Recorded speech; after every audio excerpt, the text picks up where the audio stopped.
Hi again. So this time, let's talk a little bit about instructional design, or essentially the science of instructional design. So funny enough, we have gone to school for many years, right?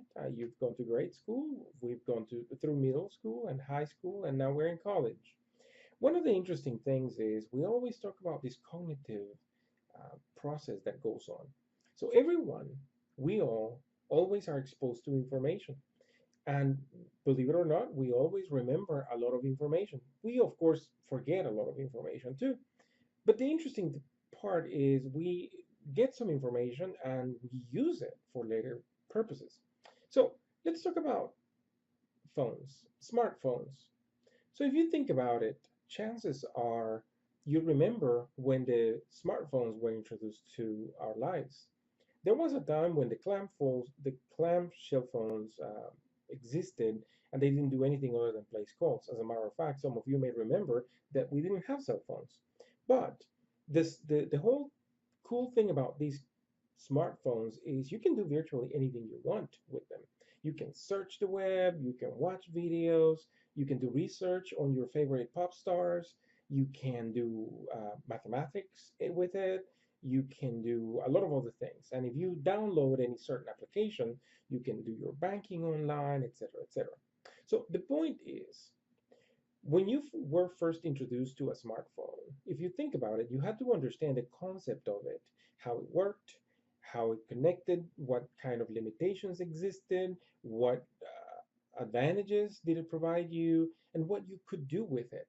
So you were exposed to information. Now, granted, it probably was in a very informal way. Some of you may remember reading the how to that came with your phone. Some of you probably went to the web and you watched a video. Others, you probably heard something from another user or a family member.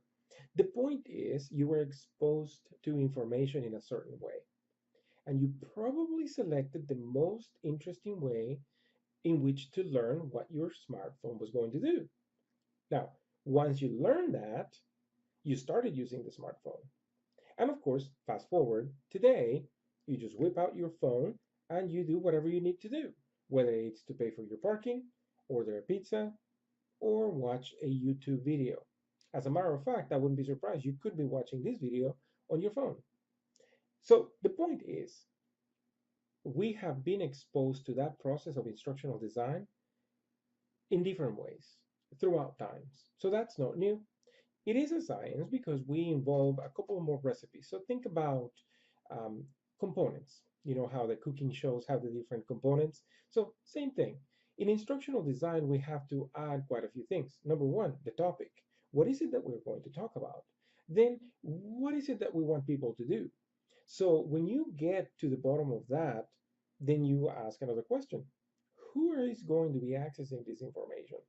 Uh, People like you, people that are learning, people that you want to influence to use a certain technology or a certain uh, whatever, whether it's a tool, whether it's a source of information, or just another smartphone.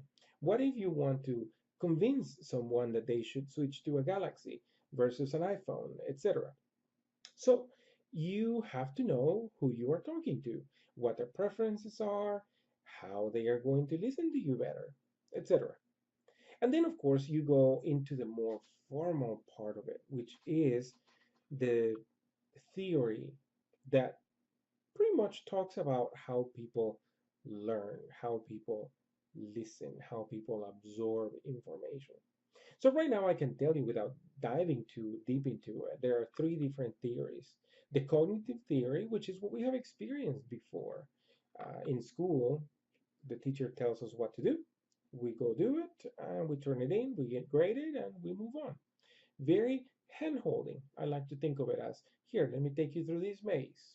And you're going to learn, and you're going to practice, and you're going to do, and I am going to give you feedback. That's the cognitive way.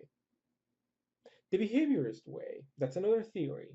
So that is usually more geared towards, let me tell you how you're going to do this task. So imagine if you have ever put together furniture, so that requires a motion of muscles and and you have to assemble things with your hands, and you have to make sure pieces fit.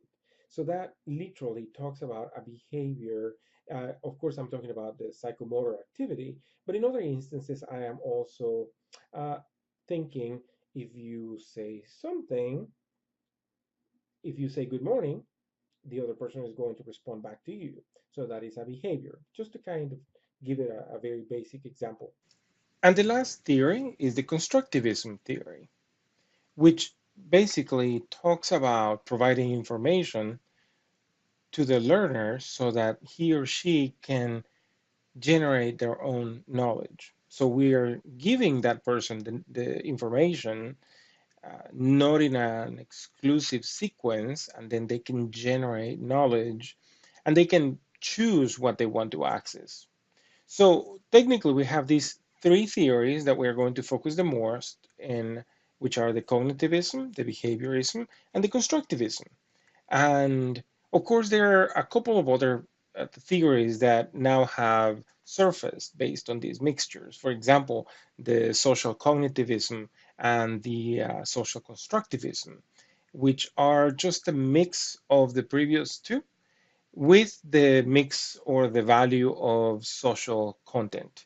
So when you have groups, then you still can construct, or when you have groups, you can go in a cognitive manner learning and building that information. So, with that said, we are going to dive a little further into the instruction, but this is the one of the building blocks of instructional design.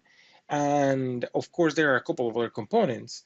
In addition to the theories, we have the models, which we will talk on another video, and then we move into the different analysis, needs, context, learner, task analysis, etc.